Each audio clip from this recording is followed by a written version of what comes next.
எடு எடு எடு எடு கையில் எடு. பொம்பளையான பிள்ளைனா போட்டுருவானுங்க. பரவாயில்ல, ரோட்டோரமாக அதை தூக்காது. என்னமோ மூச்சு விடுறது ஒரு மாதிரி.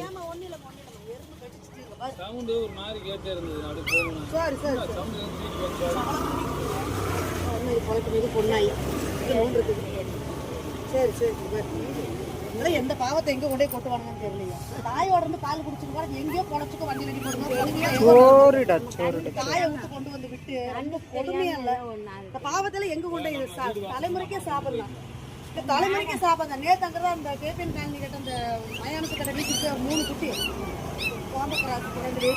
சரிம்மா. அம்மா அம்மா அம்மா பாவம் தாயை தான் செய்யறது. என்ன பாவத்தை இது ஒரு உயிர்னு யாருமே நினைக்க மாட்டேன்றாங்க. அதான் பிரச்சனையே. இப்போ சரிப்பா சரிப்பா. இது வேற ஒரு விரலுக்கு கைக்குள்ளதான் இருக்கு. சரி சரி சரி சரி.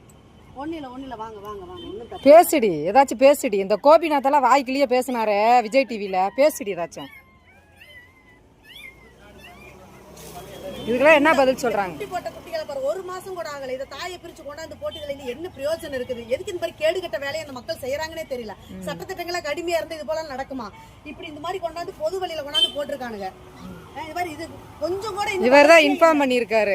சொல்லு. இப்படி இது போல வந்து தாயை பிரிச்சு கொண்டாந்து போறதுல இதெல்லாம் பெரிய பாவம் இல்லையா?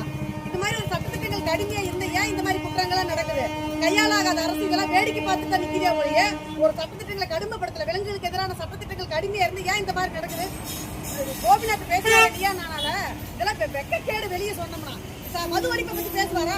கூடிய விரைவில் மது ஒழிப்பு சாத்தியப்படுமான்றதை பத்தி பட்டிமன்றத்திலேயே நீயா நானால பேசுறது துப்பு இருக்குதா? கோபிநாத்துக்கு நான் கேட்கறேன். எதுக்குமே துப்பு கிடையாது. அரசாங்கத்தை கேட்க துப்பு கேட்டாங்க. இதுக்குதானே கேட்க ஆள் இல்ல. வாயில அந்த ஜீவன்களை துன்புறுத்துறது மேல எந்த வழக்கும் பதிவு பண்ண மாட்டேங்குது.